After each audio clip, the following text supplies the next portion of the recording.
ওসমান হাদি মারা গেছে তো 1.5 মাস হতে চললো, তাতে কি? সামনে তো নির্বাচন। নির্বাচন না, এতদিন যে হলো, তো বিচার হচ্ছে না কেন? বিচার হচ্ছে না মানে? আগে তদন্ত শেষ হোক, আগে তদন্ত হবে, তারপরে তো বিচার। তদন্ত শেষ হওয়ার পরে দরকার হলে প্রতিদিন কোর্ট বসবে। প্রতিদিন কোর্ট বসবে মানে? কোর্ট কি শুক্রবারেও বসবে নাকি? শুক্রবারে কোর্ট বসবে মানে শুক্রবার তো ছুটির দিন। দিনে ছুটি, কিন্তু দরকার হয় রাতেও কোর্ট বসবে। কিন্তু আমরা যতদূর শুনেছি, justice delayed is justice denied. Who said this?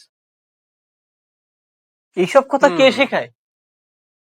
এই একটা কারণেই সাধারণ মানুষদের মূর্খ থাকতে দিতে হয়। মানুষ যত জানবে, যত বুঝবে, যত শিক্ষিত হবে, ততই ঝামেলা, ততই সত্যি কথা বলবে, ততই প্রশ্ন করবে। মূর্খ মানুষজন নিয়ে দেশ চালানো যে কত সহজ। কিন্তু এই বিচার কাজ কত দূর এগিয়েছে? বিচার কাজ এর কোনো সীমা নেই। বিচার কাজ হচ্ছে, আগেই তো বললাম তদন্ত হচ্ছে, তদন্ত শেষ হোক, একটা পুলিশি তদন্ত হচ্ছে, এটা আমার বলার বিষয় না। কিন্তু হত্যাকারী দেশ ছেড়ে পালালো কিভাবে? হত্যাকারীরা দেশ ছেড়ে পালালো কিভাবে, এটা কোনো প্রশ্ন? অনেক কালপিট আছে দেশে, আমাদের এটা বলার বিষয় না। আমরা এটুকু জানি, পদ্মা সেতু বানানোর জন্য চালের দাম 20 টাকা বেড়ে গেছে। আমরা সাধারণ মানুষ এত ফাও কথা শুনতে চাই না।